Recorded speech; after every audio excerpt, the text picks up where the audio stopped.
Hel- Hello everyone.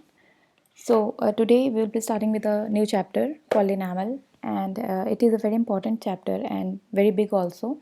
So we will cover this in two different videos. In the first video, we will talk about basics of enamel, which includes properties and structure. In the next video, I'll talk about amelogenesis and life cycle of ameloblast. So for the second video, you must know the development of tooth. So if you haven't read that yet, please go and check that video first. Then only you'll be able to understand the next video of enamel. Right, now let's get started. So under the physical properties, we have to remember some points. See, what is enamel? Enamel is a protective covering, right? It is a protective covering of the tooth, which we can see from the outside. Now the thickness of enamel differ in different region of the tooth. Okay, so if I take molars and premolar as an example, the enamel is thicker at the cusp of the molar, okay, at the cusp of the molar and premolar, and it becomes a knife edge till the cervical area. Okay, this is cervical area, this is cuspal region, and it is thicker here, which is 2 to 2.5 millimeter thick, and it becomes a knife edge till the as we move till the cervical area. Okay,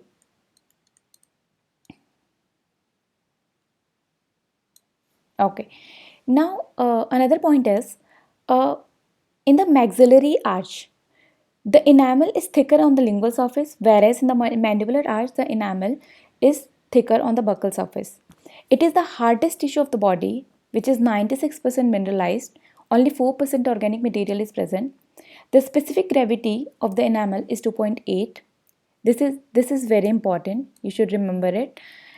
And as we move from cusp to cervical area or cusp to dento-enamel junction. This is dentine, this is enamel, and this is dentino-enamel junction.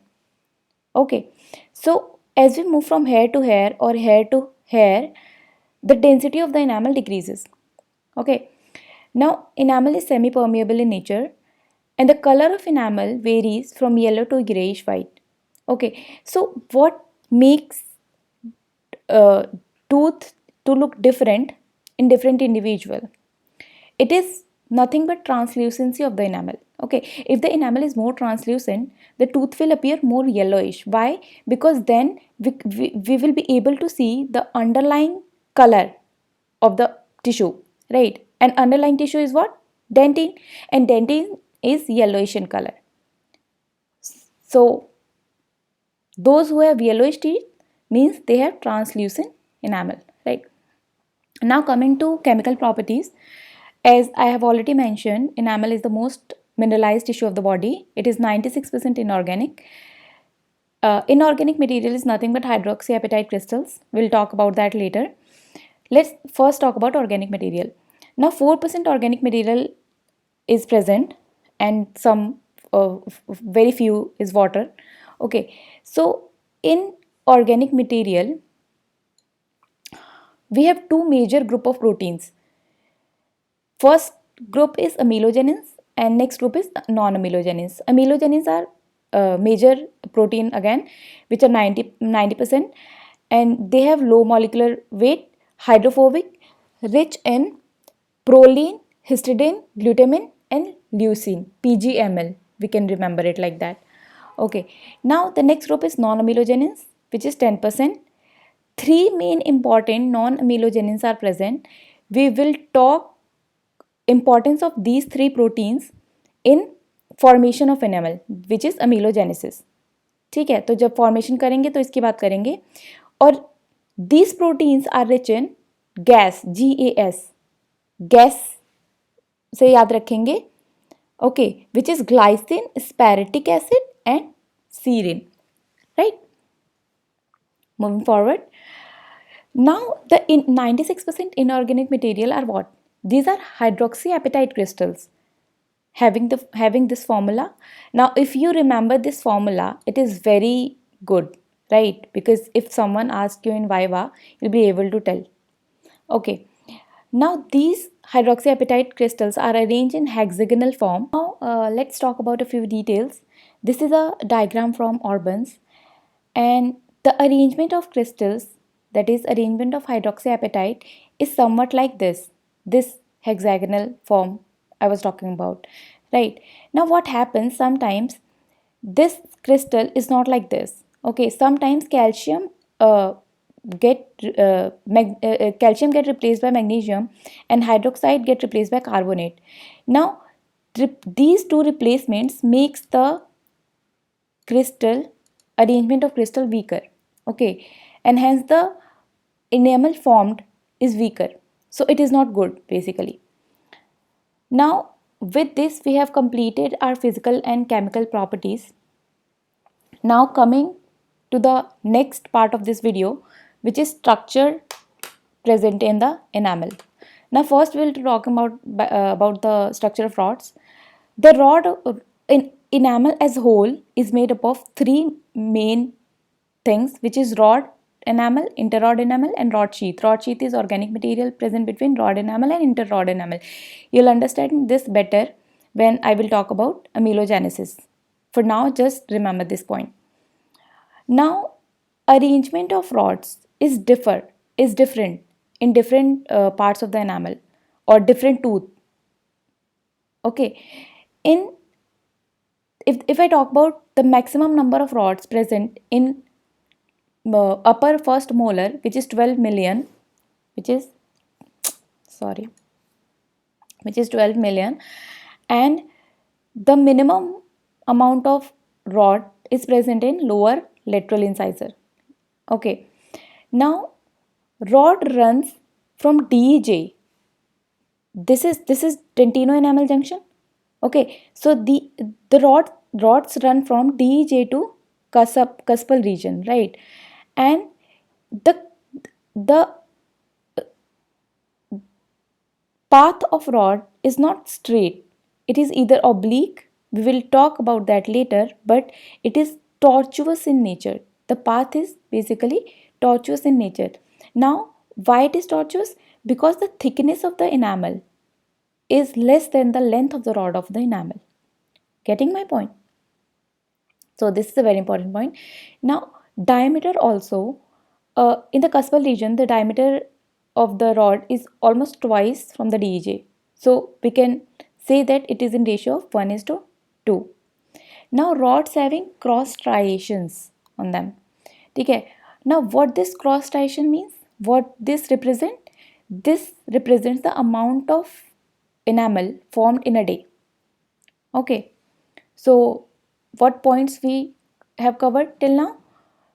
3 points: rod, interrod, rod sheath, 5 million, 12 million, 12 maximum, 5 minimum, runs from DEJ to surface in tortuous manner, length of the rod is greater than thickness of the enamel, diameter from DEJ to surface 1:2 के ratio में, striations are present, which are basically amount of enamel formed in a day. It represents the amount of enamel formed in a day. Now let's talk about direction of rod. This is important, right? Direction of rods पे you can get a short note. Okay, so direction of rod in permanent and primary tooth differs. Okay, it varies very slightly, but yes, the arrangement is different. Let's talk about, this is primary, this is permanent. Okay, so in primary tooth, as we move from the cervical to the cuspal region, the direction of rod in the cervical region is somewhat horizontal, and it goes on oblique, and finally in the cuspal region it becomes almost vertical, right? Now in the permanent tooth, in the cervical region, the direction of rods become somewhat apically. It was horizontal here, and now the rods have tilted apically. This is apex of the tooth, apex of the root. Okay, if I draw it completely, here will be the root and this will be the apex, right? So the direction of rod is somewhat apically. And now again, as it was in deciduous teeth, it is oblique here, and here it is vertical. Okay, so this is all about direction of rod. Generally, if someone asks you, you'll say the direction of rod is at a right angle to the dentine. Okay, this point is important. Let's start with a new topic, which is Hunter sugar band. So on the enamel, it is an optical phenomenon. Okay, it is an optical phenom sorry phenomenon. Okay, now why this occurs? This occurs due to change in direction of rods. Okay, it minimizes, now it is a functional adaptation. We can see it as a functional adaptation, and it minimizes the risk of cleavage in axial direction under influence of occlusal masticatory forces, right? Now the Hunter-Stecker bands are of two types. They are diazone and parazone. Diazone are darker, parazone are lighter bands. Okay, and you will see it in reflected light. Okay, now the next point is incremental line of Retzius. So the basic pattern of deposition is represented by incremental line of Retzius. Okay, so basic pattern of deposition is represented by incremental line of Retzius. These are brown bands. Okay, it shows incremental pattern of deposition of enamel. I already have told you. In longitudinal section, now if you cut through the longitudinal section or transverse section, it looks differently. In longitudinal section, it looks somewhat like this. Okay, so the lines runs from here, which is DJ, and deviates occlusally. Okay, and few lines covers the tip of the dentine. Okay, whereas in transverse section, it looks arranged concentrically. Okay, now these are complete stria of Retzius, and these are incomplete stria of Retzius. Okay, now as the enamel gets deposited, the deposition may be slow and fast, right? So if the deposition is slow, the lines are closer, the lines are sorry okay, the lines are closer and thicker. Okay, now if the deposition is fast, the lines are thin and far away from each other. Okay, so this is very important point, very important. Okay, I used to remember it like कि if the friendship is closer, okay, if the two friends are close enough, और उनकी दोस्ती is very गहरा, सो इसको develop करने में time लगा होगा. Okay, it is a slow process. So if it helps, you can remember it like this. Now coming to neonatal line. What is neonatal line? Neonatal line is nothing but incremental line of Retzius. Okay, and this is accentuated incremental line which denotes the prolonged period of rest occurs at the time of birth. Now why I am reading it like this? Because this is the definite definition that you should remember. Okay, you cannot change it. So it is accentuated incremental line. This is important. And what it denotes? It denotes prolonged period of rest occurs at the time of birth. Okay. And why it happens? It happens due to abrupt change in environment. And it is found only in permanent molars, because the development of permanent molars has started before the birth only.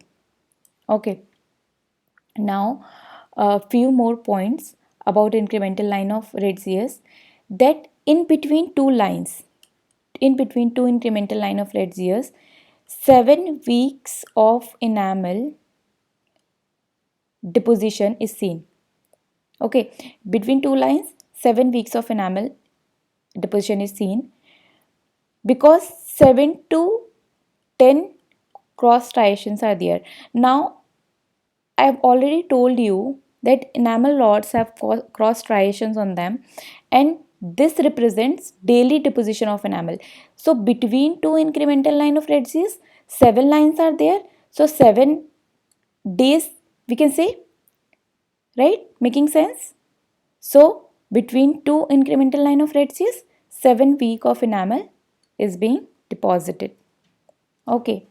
So neonatal line we already talked about. Let's talk about surface structures. So these two topics are very, very important. Surface structure and hypomineralized structures. Okay, you'll be asked about these two topics in Viva and your any sort of examination, I must say. Okay, so first let's enumerate the surface structures. These are prismless enamel, pericymeta, rod ends, cracks, brocks, caps, and cuticle. You'll be able to memorize it as we move forward in our chapter, and these are not very difficult, very easy. You'll able to get it, don't worry. Okay, now first let's first talk about prismless enamel. Okay, so what is prismless enamel? It is the enamel which does not have prism outline. Okay, it is the enamel which does not have prism. I'm so sorry. Which does not have prism outline. Okay, it is a structureless layer. Just it is structureless layer, and it is 30 micrometer thick, present in 70% permanent teeth and all deciduous teeth. Okay, now it is a hypermineralized structure. Only structure which is hypermineralized is prismless enamel. Okay, now as you move from cusp to cervical line, the concentration of prismless enamel increases. Okay, so these all points you should know about prismless enamel. What is it? It is structureless layer. There is no prism outline, 30 micrometer thick, 70% permanent, 70% permanent teeth have it, all deciduous teeth, it is present in all deciduous teeth, hypermineralized structure. Okay, talk about pericymeta. Okay, so pericymeta is what is pericymeta? It is groove. It is transverse wave like groove. Okay, and these are external manifestation of stria of Retzius. See, these 3 points are very important. So as we learn about surface structure or hypermineralized structures, we'll be studying different kind of structures which are quite hard to remember. You should know at least 2 to 3 important points about these structures. All you need to remember 2 to 3 points about these structures. Okay, so when we talked about prismless enamel, you should know that it does not have prism outline. It is most commonly found in cervical areas. It is hypermineralized structures. When we talk about pericymeta, you should know it is a groove-like structure. Take a transverse wave-like groove. It is external manifestation of stria phrygius. This is all you need to know. This is how you have to study all this. Okay. Now let's talk about. Okay, so I will tell some few more points. Okay, It is present around a tooth and parallel to CJ and each other also. From cervical to occlusal area, the concentration of the pericymeta per millimeter decreases. Right. Now, the next surface structure is enamel rod ends. Enamel rod ends. These are concave, vary in depth and shape. Okay. These are shallow in the cervical region and deepest in occlusal or incisal region. Okay. These 3 points you should know about enamel rod ends.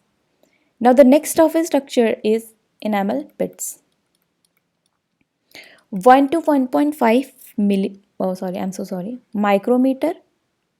Let me erase it.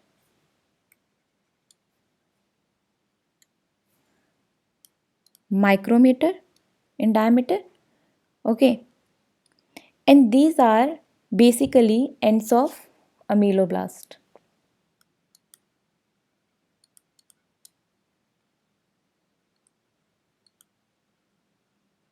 Okay. Now next structure is caps and procs. Now, as the name suggests, it must be an elevation. It is small elevation. 10 to 15 micrometer. Now, if the elevation is small, we'll call it cap. Now, if the elevation is slightly larger, then we will call it broc. Okay. Why this happens? This formed due to enamel deposition on non-mineralized debris. Okay. Due to enamel deposition on non mineralized debris, right? Next thing is crack. It is narrow fissure like structure.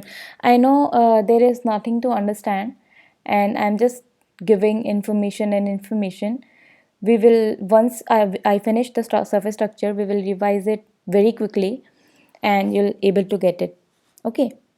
So it is narrow fissure like structure and it is external manifestation of lamella. Start from TJ, rarely reach the occlusal or incisal surface, usually small. Okay, usually small. I'm following Urbans only. After watching this video, you should go and have a look on the book. Now next is cuticle.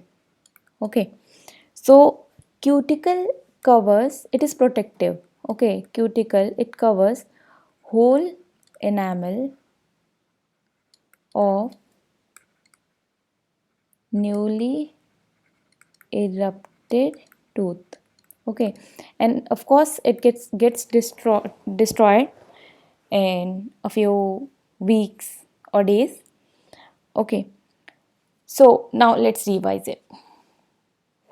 First is prismless enamel, structureless layer, 30 micrometer thick, 70% impermanent, all deciduous, hypermineralized.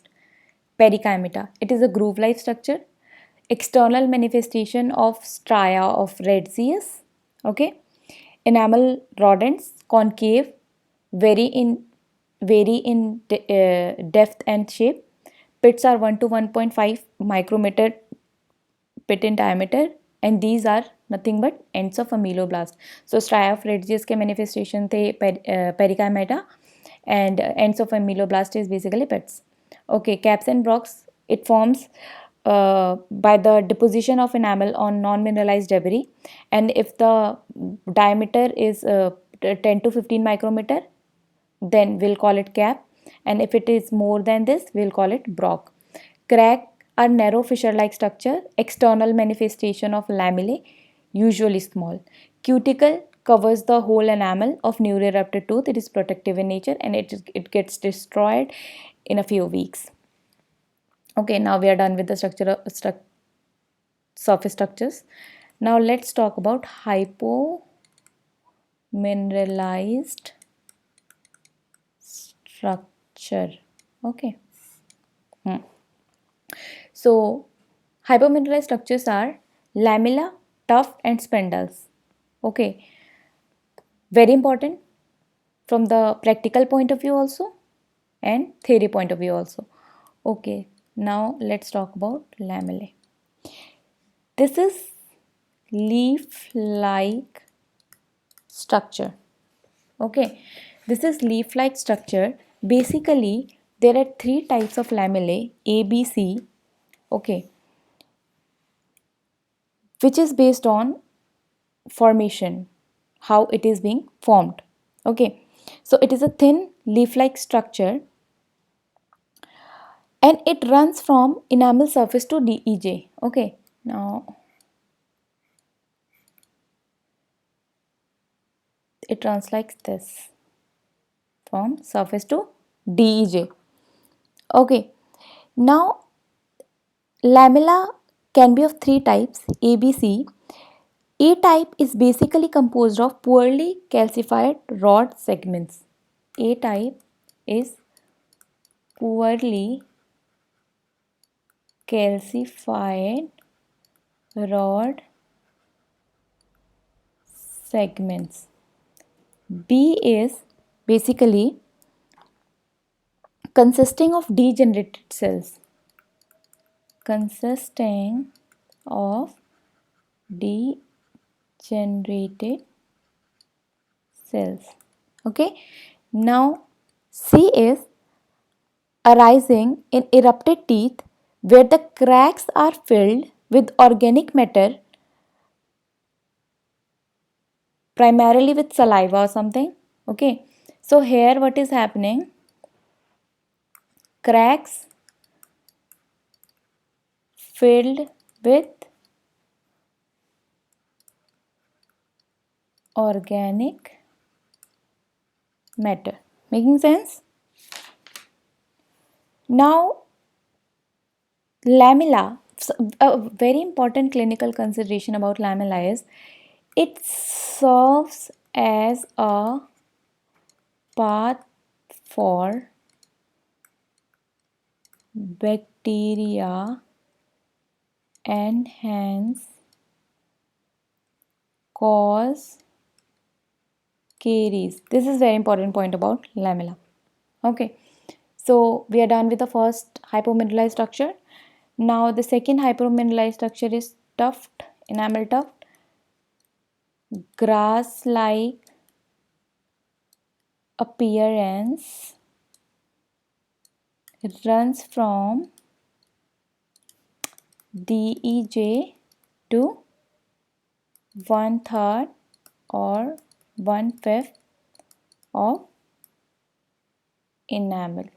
Okay, so you'll see it in microscope like tuft-like structure. Okay, suppose this is DEJ. Sorry, it is a very bad drawing. So you actually see it like this. Okay, tuft-like structure, enamel tuft. Now let's talk about the third point. The third hypomineralized structure is spindle. Spindle. Okay, now what are spindles? Spindles are nothing but odontoplastic processes. Sometimes what happens is the odontoplastic processes pass across the DEJ into enamel and these are seen as enamel spindle. Okay, so let me draw another diagram. Suppose this is DEJ and these are spindle like. This is how these are seen. Okay, so these are spindle like structure and basically odontoblastic processes. Okay, these appear dark in transmitted light. This you should remember. appears dark in transmitted light. Okay, so we are done with the hypomineralized structure and surface structure also. These two topics are very important, I must say. Okay, now let's talk about dentoenamel. What is dentoenamel junction? I've already told you many times that the meeting point of dentine and enamel is dentino-enamel junction. Now it is not straight, it is scalloped. Okay, this is how you make DEJ. Okay, the concavity towards the enamel, right? So this is DEJ. It is a scalloped junction between enamel and dentine, and the concavity is towards the enamel. This is all you should know about DEJ. Right.